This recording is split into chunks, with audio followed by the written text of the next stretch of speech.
Everyone, and welcome to the CSA Chapter Summit 2021. It's exciting to be here.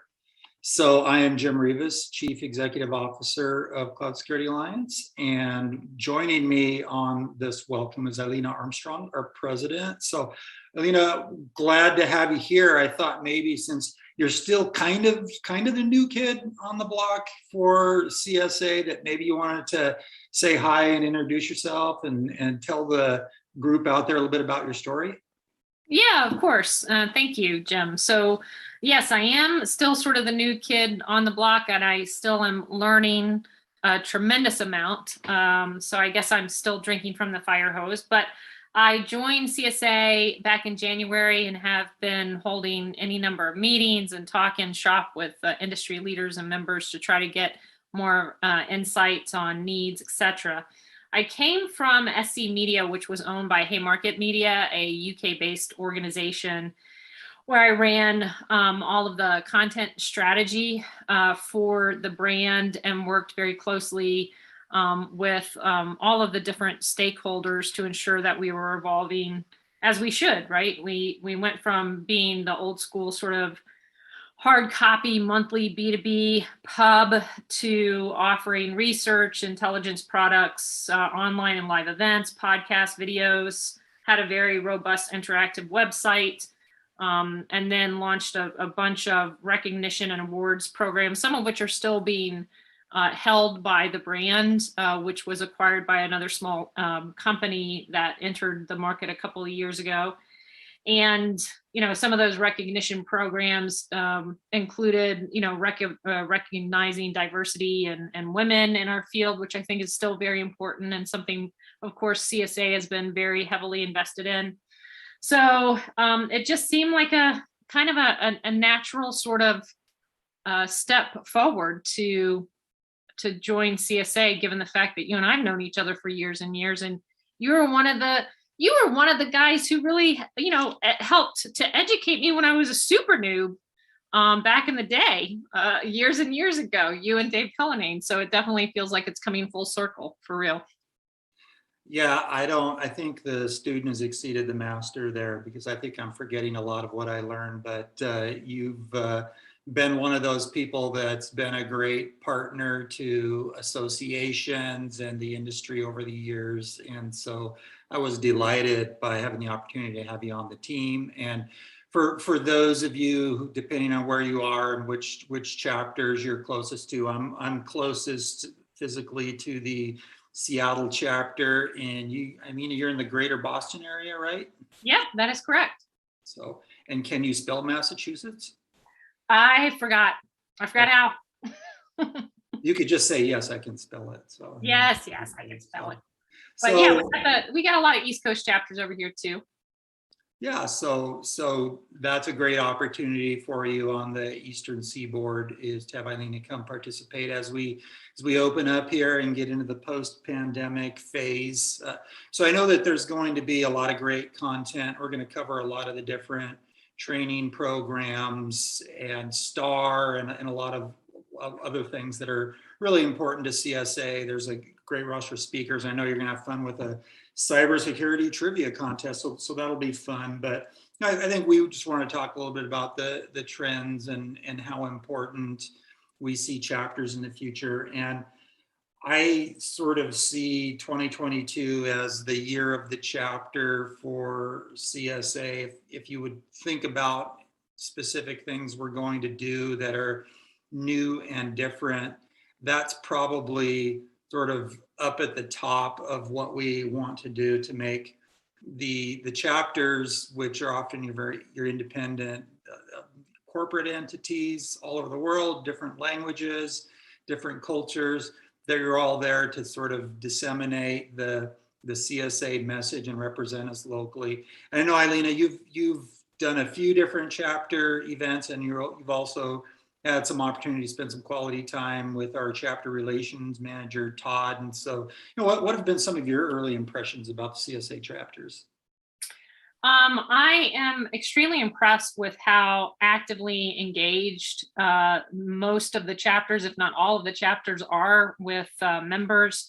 I think there's just a hunger for connection and education and sort of just generally commiserating with one another, sharing more stories and learning, especially now, simply because some of the larger organizations even are still having some troubles, challenges, if you will, as they sort of undertake their cloud journeys, or even if they're still sort of in the midst of them. So that interchange with others, with peers, is pretty critical at this point, I think, and you can see that with how active our chapters are globally. Yeah, I totally agree with that. And I often say it's a whole of industry effort. And one of the things that we talk about a lot at CSA in terms of trends, and it's certainly something that has not been lost on me in the years since we started CSA, is obviously cloud's so much more pervasive and even more of that default IT system. And so the mission that we have is more important than it's ever been.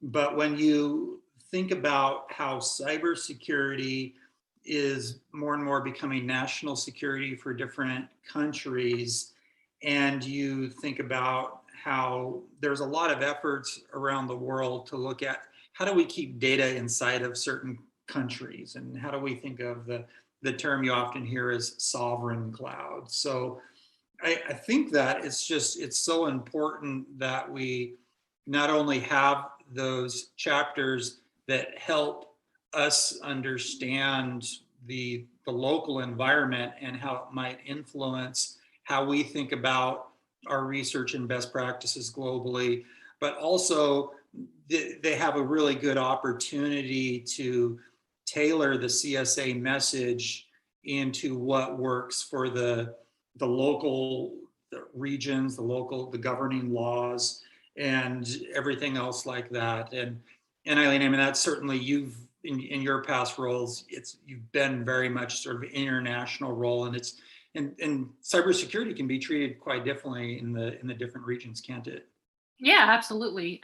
We definitely, just like CSA, would hold regional events, even within the U.S. But certainly, we had events all over the globe, and we were working with constituents all over the globe, from Australia to London to Amsterdam, you name it, China. And I think that's mirrored here, and it's even more critically important, just given how, as you rightly noted, everything cloud is sort of foundational at this point, and so it's not a matter of it's now a matter of really trying to get a handle on what that means. And I think we've seen through our own research that this notion of visibility and sort of overseeing these relationships, and then looking at the different challenges with supply chains, or ransomware, on top of um, just implementing zero trust strategies, for example, can be pretty challenging. So again, that's where I think these chapters and the education that they're able to provide are important. I mean, what's been cool to see, by the way,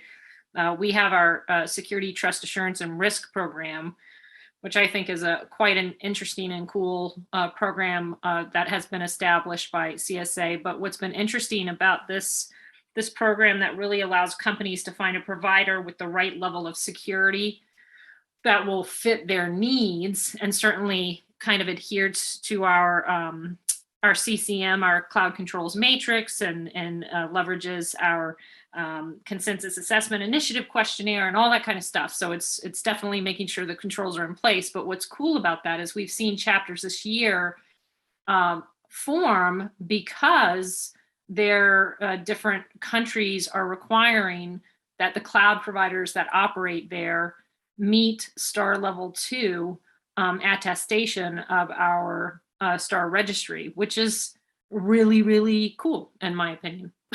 So, Yeah, I think it's sort of a tremendous endorsement. And you look at different countries, and again, they want to hold cybersecurity as a national strategic imperative, but also not every country has the unlimited resources, and they're going to build all their own standards and everything else. And there's a lot of advantage to countries that are able to both think about cybersecurity strategically, but they're also able to enable the economic forces and the startups or the companies that want to be globalized to be able to adhere to international standards, which STAR is. So it's really something that can raise the baseline of security inside of a country, but also enable the private sector there to be global leaders. So, we're really excited about that.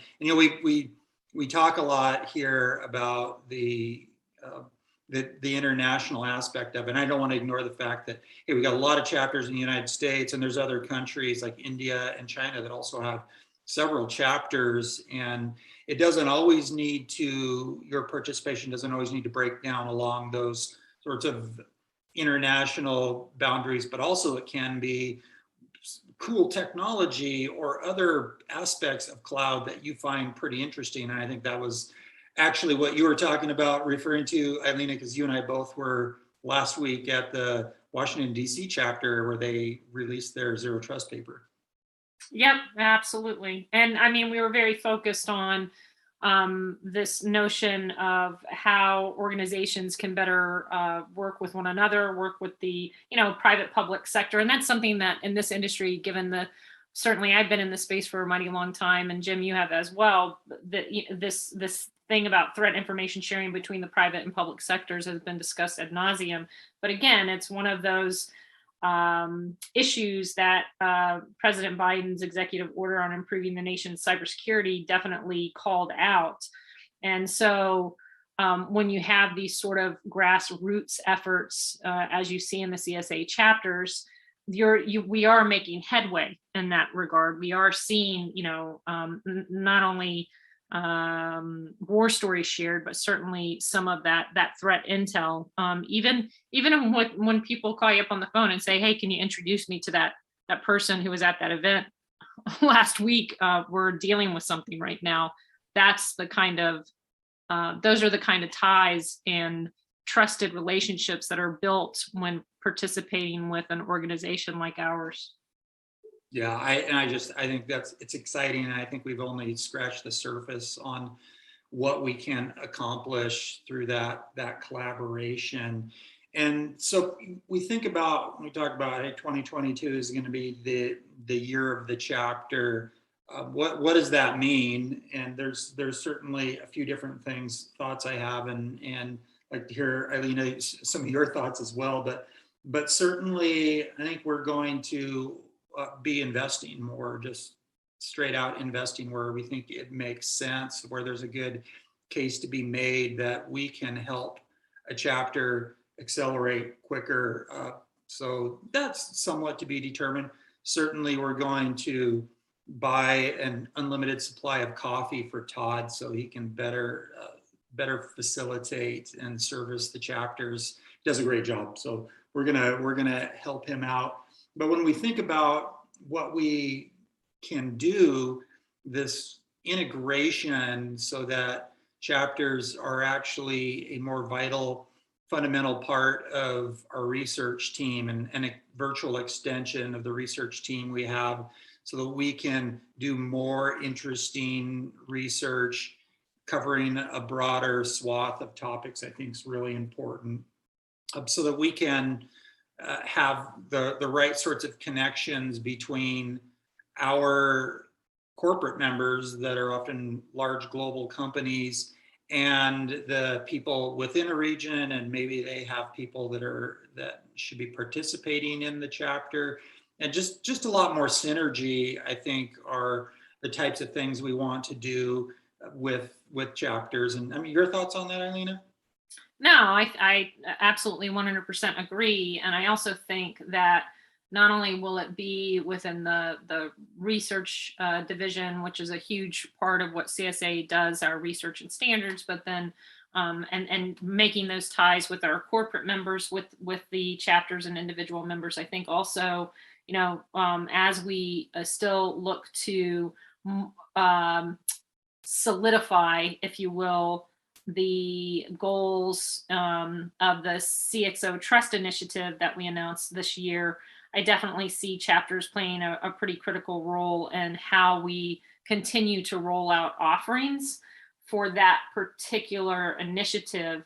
And so for that, I definitely see some of the palpable offerings, seeing actionable informational assets, certainly perhaps some more focused training programs. And then also, I definitely would like to see us sort of build out a professional development program that, is soup to nuts. We have our job board. We certainly enable those connections to ensure that organizations are finding the right people who have actually gone through our training, received our CCSK or CCAK. But what I would even think we could also facilitate, given our rootedness in the market, is to really establish, really robust mentor-mentee programs, continue to work with different associations on helping to educate different individuals in the space, and then also working with universities and colleges and community colleges and you name it, as well as helping to further the whole diversity, inclusion, and equality in the space. So it's all sounds grandiose, but we certainly are going to undertake quite a few things, I think, with that initiative as well. That's awesome. So I think you can all sort of hear the passion from Eilina and from myself that we're really excited, super excited about greater engagement with chapters. Call on us, let us know what you think, and we are happy to be on your side, be part of the team. So thanks everyone. Enjoy the rest of the event.